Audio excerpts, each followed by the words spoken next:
My cubicle was crammed against its neighbors, leaving barely enough space for my water bottle and that half-eaten bag of pretzels from my last break. The fluorescent lights hummed above, casting a sickly yellow glow over the rows of identical desks. I tried to shut it out, focusing on the task at hand, getting through as many warranty calls as possible before midnight. Most were simple enough: a busted toaster oven, a frayed headphone cord, a cracked screen protector that you definitely wouldn't expect to be under warranty. The customers ranged from polite to agitated, their voices filtering into a dull roar that made the hum of the lights even more irritating. I'd learned to tune it out though, like white noise against a backdrop of ringing phones and mumbled apologies. It was mindless repetition, but at least it paid the bills. Evenings blurred together in this way, punctuated by coffee breaks, hurried bathroom trips, and the occasional burst of frantic energy when a particularly irate customer needed dealing with. My co-workers were an assortment of personalities: the bubbly girl next door who hummed show tunes, the quiet guy who always had headphones on, and the veteran agent, Brenda, who could talk her way out of any situation and had warned me about the perils of overstaying my lunch break. I tried to maintain a semblance of normalcy, like I had a life outside these four walls. When I got home, my phone would be dead from its constant use in the office, and I'd spend the rest of the evening eating dinner and watching TV, barely aware of anything but the flickering light on the screen. It wasn't until I started noticing the whispers that things felt truly off.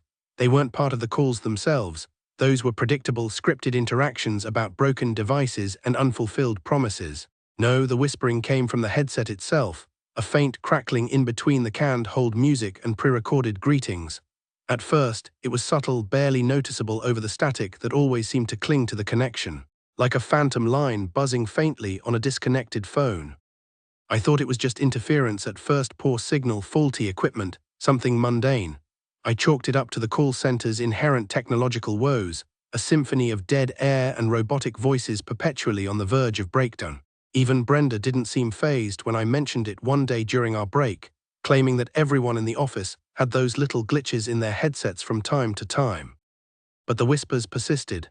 They grew louder, more insistent each night as my shift wore on. It was like someone was trying to get through, clawing at the thin membrane between voices and static. At first, it was just a muffled murmur, an unintelligible hiss against the backdrop of ringing phones.